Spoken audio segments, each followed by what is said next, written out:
Yes, Peter, coming to the last page of this NCRT, there's a growing public anger that certain companies are being granted patents for the products and the technologies that make the use of the genetic materials, plants, and the other biological resources that have been long identified, developed, used by the farmer and the indigenous people of the same region and the country. What does this mean? This means कुछ लोगों के अंदर इतना ज़्यादा anger था कि जो companies हैं वो उन प्रोडक्ट्स और उन टेक्नोलॉजी के लिए पेटेंट ग्रांट करवा रही हैं which was earlier done by the Indian peoples, right? For example, main example इसकी जो है that is basmati rice. So basmati rice is the original product which was given by the Indians. So it is an Indian product, but in 1997 American company got patent right on the basmati rice through the US patent and the trademark office.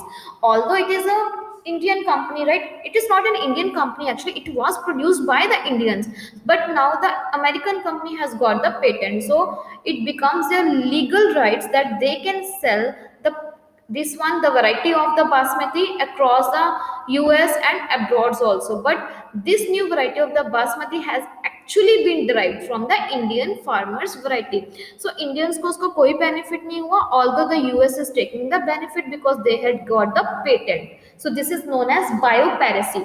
Biopiracy means जब हम उन चीजों की नकल करके उसको अपना नाम दे देते हैं, right? So, biopiracy is the term used to refer to the use of bioresources by the multinational companies and the other organizations without the proper authorization from the countries. उन्होंने हमारी कंट्री का कोई प्रॉपर ऑथराइजेशन नहीं लिया, इसके अलावा उन्होंने उसका क्या कर लिया, यूज कर लिया. That is known as biopiracy. उसकी नकल करना, उसको कॉपी करना, that is known as biopiracy.